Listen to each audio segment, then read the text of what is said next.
Tepat di tengah kemewahan pesta miliaran rupiah, keheningan mencekam menyelimuti aula ketika Bayu, sang mantan kekasih berpenampilan lusuh, terhuyung jatuh setelah ditendang oleh Jihan, sang pengantin wanita. Jihan dan suaminya, seorang inspektur polisi yang congkak, mengusir Bayu bak sampah, tanpa menyadari Bayu sengaja meninggalkan karung goni kotor itu di tengah lantai dansa.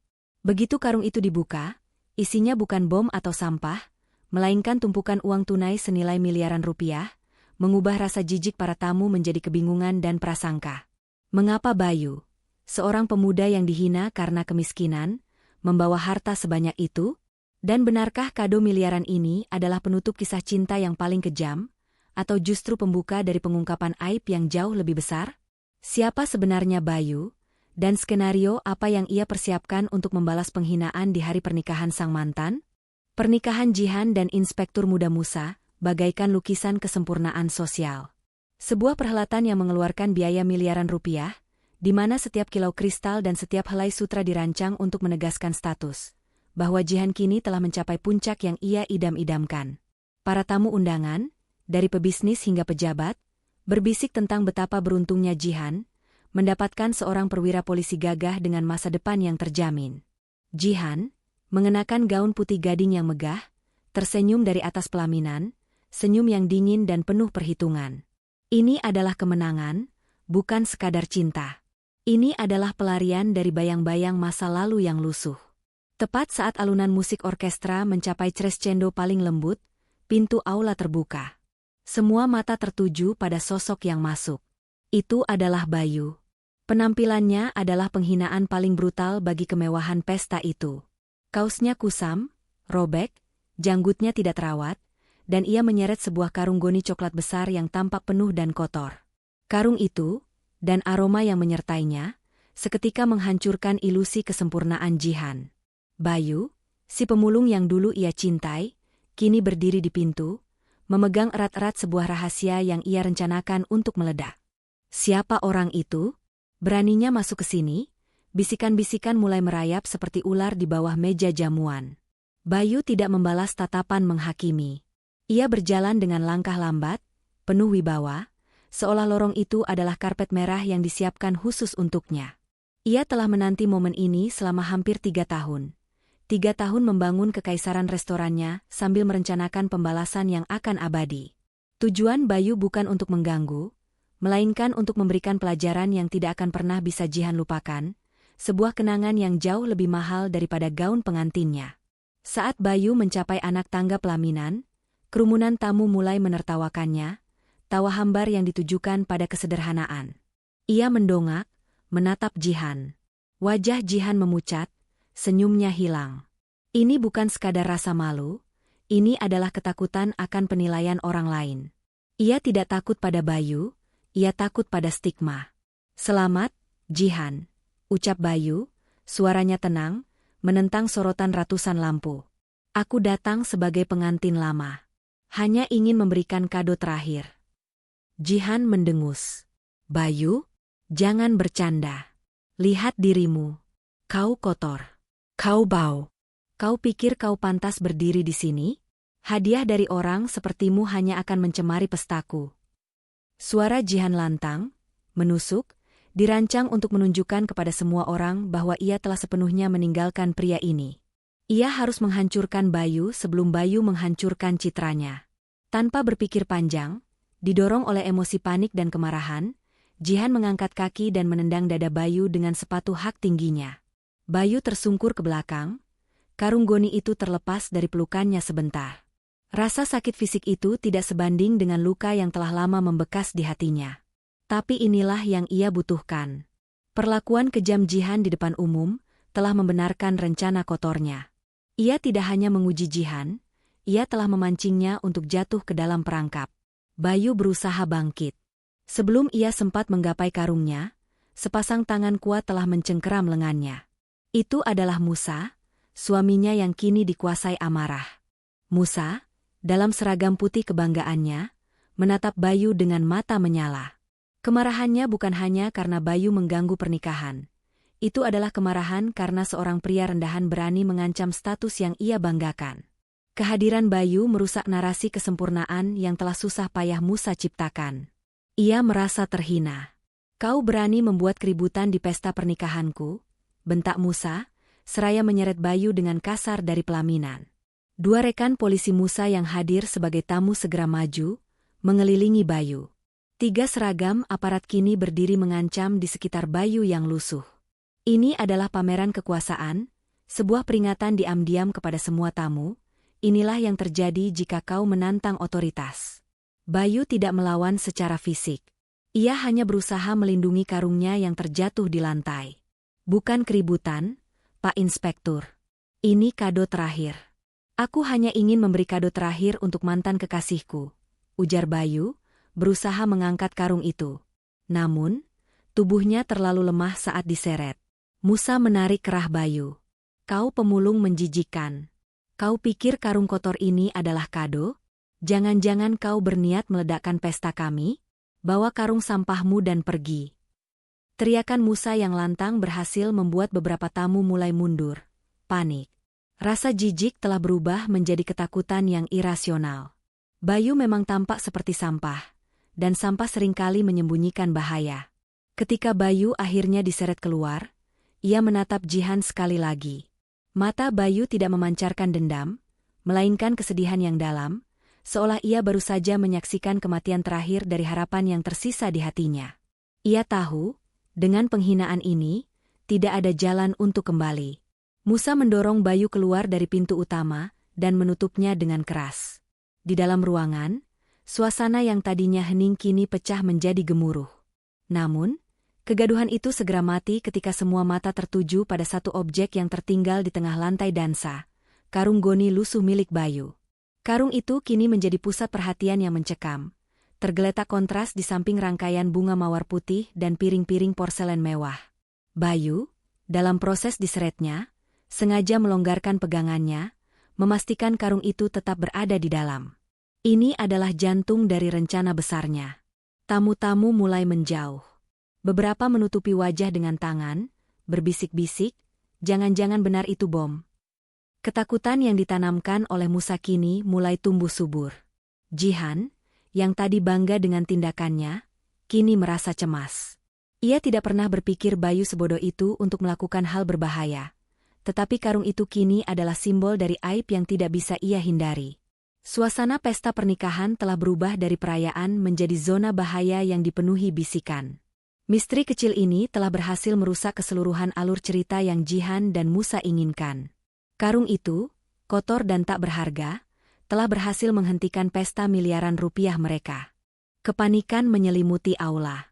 Teriakan histeris terdengar, seolah bom itu benar-benar akan meledak. Meja-meja terguling, gelas pecah, menciptakan kekacauan yang tak terhindarkan. Musa, yang seharusnya menjadi pahlawan yang mengusir penjahat, kini harus mengatasi krisis yang ia ciptakan sendiri. Wajahnya tegang, menyadari bahwa ia telah meninggalkan sebuah barang bukti yang berpotensi memalukan dirinya. "Jangan panik. Itu bukan bom." Musa berteriak, berusaha menenangkan tamu. "Kalian, cepat periksa isinya." Ia menunjuk kedua rekan polisinya. Ketiga polisi muda itu saling pandang, jelas enggan mendekati karung yang dianggap berbahaya itu. Salah satu dari mereka, dengan tangan gemetar, akhirnya melangkah maju. Ini bukan lagi tentang kehormatan Musa, ini tentang mengatasi rasa ingin tahu yang mencekik. Tamu-tamu yang tersisa di ruangan itu menahan napas. Mereka berdiri di kursi, mengintip dari balik tiang, menunggu pengungkapan misteri yang ditinggalkan si lusuh. Jantung semua orang berdegup kencang saat polisi itu menarik simpul tali goni yang kusut. Gerakan lambat itu terasa seperti jeda yang diperpanjang dalam sebuah film horor. Karung itu terbuka. Polisi pertama yang melihat ke dalam karung itu mendadak terdiam. Matanya terbelalak lebar, lalu ia dengan cepat menarik seikat bungkusan tebal berwarna biru. Itu adalah uang. Uang ratusan ribu rupiah yang masih baru dan rapi, diikat dengan pita ban. Ruangan itu meledak. Bukan ledakan bom, melainkan ledakan keterkejutan. "Uang. Itu uang," teriak seseorang. Para tamu yang tadinya berlarian kini berbalik. Mereka berbondong-bondong mendekat, melupakan ketakutan mereka, digantikan oleh hasrat dan kekaguman. Tumpukan uang itu, diikat demi ikatan, membanjiri bagian atas karung. Jumlahnya begitu banyak, ditaksir mencapai miliaran rupiah. Jihan menutup mulutnya, wajahnya pucat pasi. Ia telah menendang, menghina, dan mengusir pria yang baru saja meninggalkan harta sebanyak ini. Para tamu yang tadi menertawakan Bayu kini saling berbisik. Wajah mereka penuh penyesalan. Dia bukan gembel. Dia kaya raya. Kita telah ditipu oleh penampilan. Namun, di tengah kekaguman itu, muncul bibit-bibit prasangka baru, cerminan kegelisahan moral mereka. Mana mungkin uang sebanyak ini didapatkan dengan jujur? Pasti itu uang haram atau hasil kejahatan. Suara curiga itu muncul, didorong oleh ketidakmampuan mereka menerima bahwa seseorang yang tampak miskin bisa begitu kaya. Mereka butuh alasan untuk membenarkan penghinaan mereka. Musa, yang tadinya terkejut, segera menangkap keraguan itu. Sebagai polisi, ia melihat peluang untuk menyelamatkan muka. Wajahnya yang pucat karena kaget kini berubah menjadi topeng profesionalisme. Selidiki. Uang ini mencurigakan. Orang itu pasti seorang penjahat yang sedang melarikan diri. Serunya lantang, menuding karung itu. Ia tidak akan membiarkan Bayu memenangkan permainan ini. Di luar aula, Bayu, yang diusir, berdiri bersandar di tembok, menyunggingkan senyum tipis, menyadari bahwa babak pertama dari rencananya telah berhasil. Ia tahu, rasa ingin tahu para tamu akan segera berubah menjadi keributan moral. Tepat ketika Musa dengan tegas memerintahkan rekan-rekannya untuk menyita uang itu sebagai barang bukti kejahatan, pintu utama gedung pernikahan kembali terbuka. Kali ini, langkah kaki yang terdengar bukan langkah gontai Bayu, melainkan langkah sepatu kulit yang mantap dan berwibawa. Semua mata menoleh. Bayu kembali, tetapi bukan lagi sosok lusuh yang tadi. Meskipun ia masih mengenakan pakaian kusam itu, ada ketenangan dan wibawa baru yang memancar dari matanya. Dan di sampingnya, berjalan seorang pria dengan seragam coklat tua yang dikenal semua polisi di ruangan itu. "Pak Santoso," bisik Musa, suaranya tercekat. Kapolda Santoso, atasan tertinggi Musa, sang penegak hukum yang disegani, berdiri di samping Bayu. Tubuh Musa seketika membeku. Rasa takut menjalar di kerongkongannya. Ini bukan lagi tentang penghinaan, ini tentang kehancuran karir. Bayu melangkah ke tengah ruangan. Karung berisi miliaran rupiah itu kini terasa seperti panggung baginya. Ia menatap kerumunan yang gempar dengan tatapan datar. "Aku memang Bayu, pria yang tadi kalian hina, kalian usir, dan kalian anggap sampah," katanya dengan suara yang tenang, namun cukup lantang.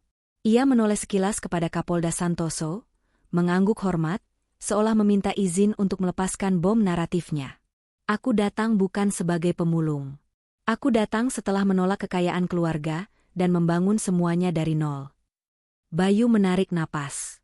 Nama beliau adalah Kapolda Santoso. "Dia adalah ayahku." Aula pernikahan itu senyap. Tidak ada bisikan, hanya keheningan total yang menyerap udara. Jihan terhuyung, tangannya meraih meja di belakangnya. Bayangan kebahagiaan yang ia genggam selama ini, pernikahan impian yang ia pilih dengan perhitungan status, kini runtuh di hadapan kenyataan paling brutal. Ia tidak hanya kehilangan pria yang mencintainya, tetapi ia telah menendang putra dari seorang kapolda, seorang jutawan yang kekayaannya tidak terjangkau. Bayu melanjutkan, "Aku memilih jalanku sendiri, membangun jaringan restoran tanpa bantuan beliau. Ketika Jihan meninggalkanku, aku membiarkannya. Aku membiarkan diriku diuji oleh hidup yang sederhana. Aku datang hari ini, berpakaian begini, untuk memberikan hadiah dan mencari penutupan. Tapi ternyata yang kudapat bukan hanya penolakan, melainkan perlakuan yang membuatku sadar, keputusanku untuk meninggalkannya dulu adalah benar." Jihan, dengan wajah basah oleh air mata, mencoba mendekat, memohon. "Bayu, maafkan aku tidak tahu. Aku hanya melihat penampilan." Bayu menatapnya. Tatapannya tidak mengandung amarah, tetapi rasa kasihan yang dingin. "Kau memang tidak tahu, Jihan.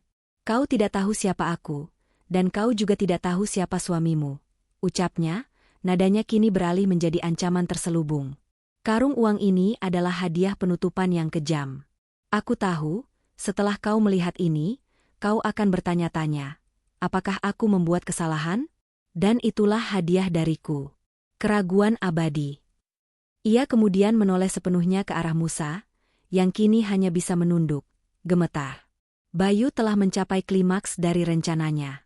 Namun, kejutan terakhir adalah milik sang ayah.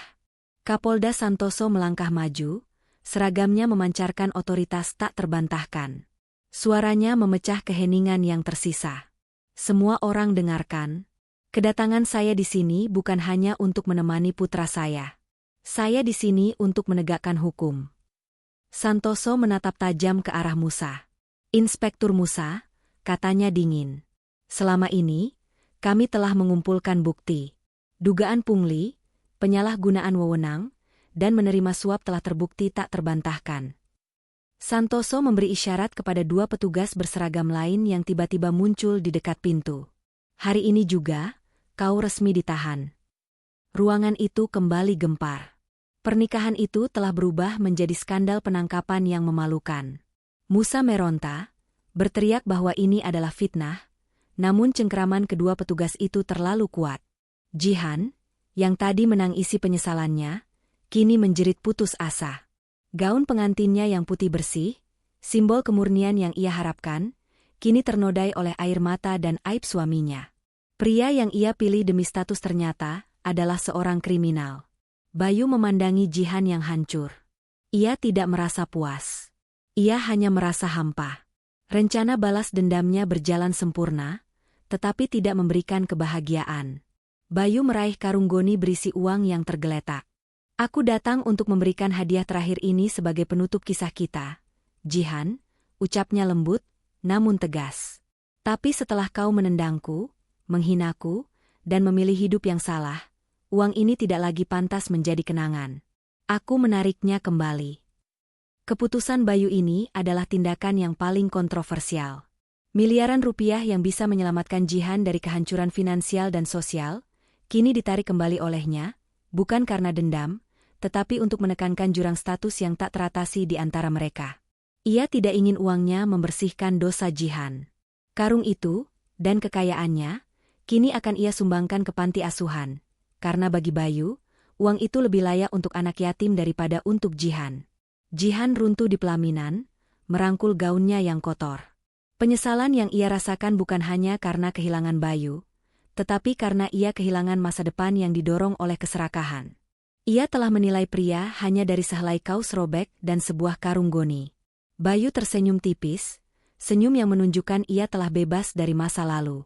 Ia membalikkan badan, memeluk karung miliaran rupiah itu, dan berjalan pergi bersama ayahnya.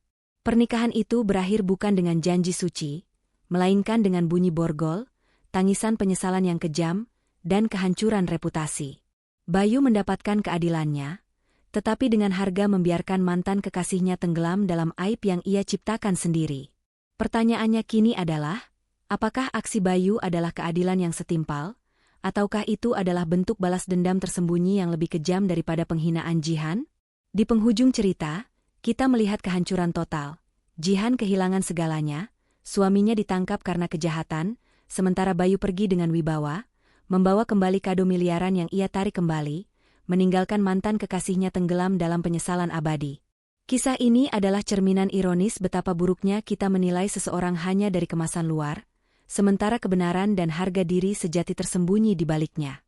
Bayu mengajarkan kita bahwa kekayaan sejati adalah keteguhan hati dan integritas, yang jauh lebih berharga daripada seragam atau gaun pengantin mewah yang rapuh. Jangan pernah biarkan penilaian dangkal membutakan mata dan hati kita dari potensi serta kebaikan orang lain, karena karma sosial selalu datang membayar mahal. Penting untuk diingat, cerita ini adalah fiksi dan rekaan naratif yang dibuat serealistis mungkin agar hikmah dan pelajarannya dapat kita ambil bersama. Kami dari tim mengucapkan terima kasih banyak, karena Anda telah setia menonton kisah ini hingga akhir.